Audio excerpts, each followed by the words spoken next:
नमस्कार मित्रों, आज हम श्री रामकृष्ण वचनामृत में जानेंगे कि क्या ईश्वर प्रेम के लिए घर छोड़ना जरूरी है और सच्चे साधु महात्मा की पहचान कैसे हो। और इसके अतिरिक्त ढेर सारा ज्ञान। कृपया ध्यान से सुने और श्रद्धापूर्वक सुने। तो आइए चलते हैं श्री रामकृष्ण वचनामृत रूपी इस वट वृक्ष के तले। श्री रामकृष्ण जय गोपाल के बैठक खाने में भक्तों के साथ बैठे हुए हैं।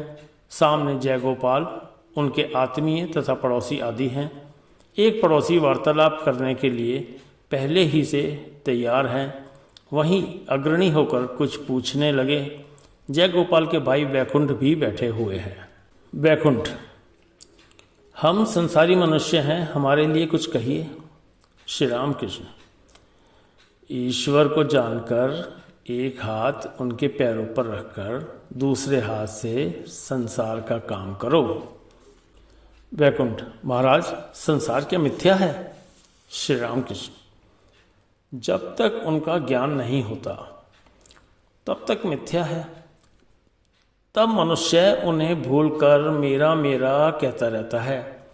माया में फंसकर कामिनी कांचन में मुग्ध होकर और भी डूब जाता है।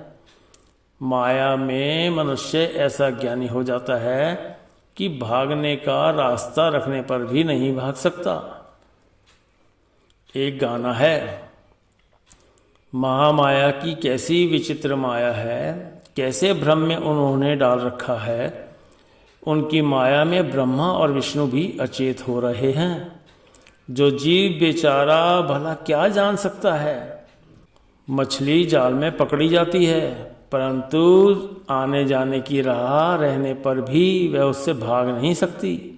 रेशम के कीड़े रेशम की गोटियां बनाते हैं। वे चाहे तो उन्हें काट कर उससे निकल सकते हैं, परंतु महामाया के प्रभाव से वे इस तरह बद्ध हैं कि अपनी बनाई हुई गोटियां में ही अपनी जान दे देते हैं। तुम लोग तो स्वयं भी देख रहे हो कि संसार अनित्य है। देखो ना, कितने आदमी आए और गए, कितने पैदा हुए और कितनों ने देह छोड़ी। संसार अभी अभी तो है और थोड़ी ही देर में नहीं। अनित्य है। जिन्हें लेकर इतना मेरा मेरा कर रहे हो, आंखें बंद करते ही कहीं कुछ नहीं है कोई नहीं, फिर भी नाती की बाह पकड़े बैठे हैं। उसके लिए वाराणसी नहीं जा सकते। कहते हैं मेरे लाल का क्या होगा। आने जाने की राह है, फिर भी मछली भाग नहीं सकती।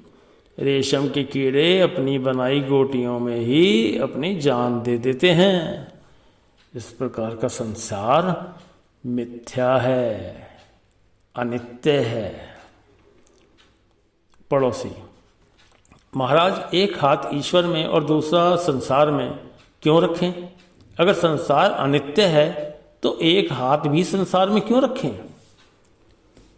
श्री रामकृष्ण, उन्हें जानकर संसार में रहने से संसार अनित्य नहीं रह जाता।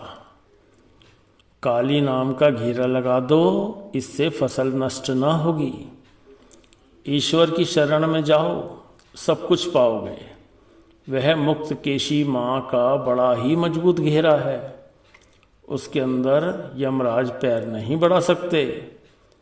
बड़ा ही मजबूत घेरा है।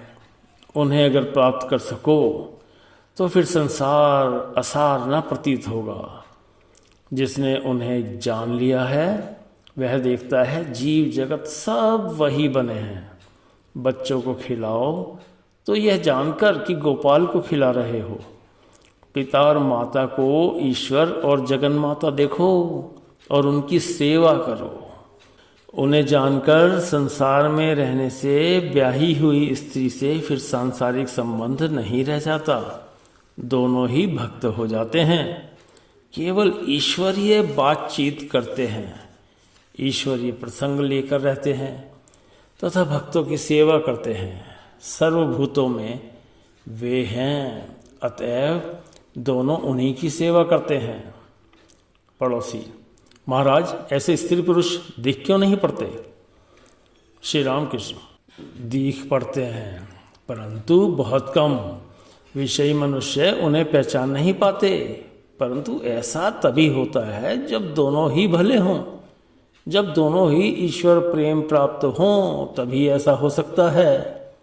इसके लिए परमात्मा की विशेष कृपा चाहिए, नहीं तो सदा ही अनमिल रहता है। एक को अलग हो जाना पड़ता है। अगर मेल ना हुआ तो बड़ा कष्ट होता है। स्त्री दिन रात कोसती रहती है, बाबूजी ने क्यों यहाँ मेरा विवाह किया? न मुझे ही कुछ खाने को मिला, न बच्चों को ही, न मुझे ही कुछ पहनने को मिला, न बच्चों को ही मैं कुछ पहना सकती हूँ। एक गहना भी तो नहीं है। तुमने मुझे क्या सुख में रखा है? आंखें मूंद कर ईश्वर ईश्वर कर रहे हो। ये सब पागलपन छोड़ो। भक्त, ये सब बाधाएं तो है ही, ऊपर से कभी कभी ये भी होता है कि लड़के कहना ही नहीं मानते। इस पर और भी कितनी आपदाएं हैं महाराज, तो फिर उपाय क्या है? श्री राम कृष्ण, देखो, संसार में रहकर साधना करना बड़ा कठिन है, बड़ी बाधाएं हैं। ये सब तुम्हें बतलाने की क्या जरूरत है? रोग, शोक, दारिद्र्य, उस पर पत्नी से अनबन, लड़के, अबाध्य, मूर्ख और गंवार। परंतु उपाय है। कभी कभी एकांत में जाकर उनसे प्रार्थना करनी पड़ती है, उन्हें पाने के लिए चेष्टा करनी पड़ती है। पड़ोसी, घर से निकल जाना होगा? श्री राम कृष्ण, एकदम नहीं। जब अवकाश हो तब निर्जन में जाकर 1-2 दिन रहो, परंतु संसार से कोई संबंध ना रहे। किसी विषयी मनुष्य के साथ किसी सांसारिक विषय की चर्चा ना करनी पड़े। या तो निर्जन में रहो या सत्संग करो। पड़ोसी, सत्संग के लिए साधु महात्मा की पहचान कैसे हो? श्री राम कृष्ण, जिनका मन, जिनका जीवन, जिनकी अंतरात्मा ईश्वर में लीन हो गई है, वही महात्मा है। जिन्होंने कामिनी और कांचन का त्याग कर दिया है, वही महात्मा है। जो महात्मा है वे स्त्रियों को संसार की दृष्टि से नहीं देखते। यदि स्त्रियों के पास वे कभी जाते हैं तो उन्हें मातृवत देखते हैं और उनकी पूजा करते हैं। साधु महात्मा सदा ईश्वर का ही चिंतन करते हैं। ईश्वरीय प्रसंग के सिवाय और कोई बात उनके मुंह से नहीं निकलती, और सर्वभूतों में ईश्वर का ही वास है। यह जानकर वे सबकी सेवा करते हैं। संक्षेप में यही साधुओं के लक्षण हैं। पड़ोसी, क्या बार बार एकांत में रहना होगा? श्री राम कृष्ण, फुटपाथ के पेड़ तुमने देखे हैं? जब तक वे पौधे रहते हैं तब तक चारों ओर से उन्हें घेर रखना पड़ता है, नहीं तो बकरे और चौपाए उन्हें चढ़ जाते हैं। जब पेड़ मोटे हो जाते हैं तब उन्हें घेरने की जरूरत नहीं पड़ती। तब हाथी बांध देने पर भी पेड़ नहीं टूट सकता। तैयार पेड़ अगर बना ले सको तो फिर क्या चिंता है, क्या भय है? विवेक लाभ करने की चेष्टा पहले करो। तेल लगाकर कटहल काटो, उससे दूध नहीं चिपक सकता। शेष क्रमशः। हमारे चैनल को सब्सक्राइब अगर नहीं किया तो ज़रूर करें, वह इस वीडियो को जिन लोगों तक आपको लगे पहुंचना चाहिए उन तक ज़रूर पहुंचाएं। मिलते हैं जल्दी।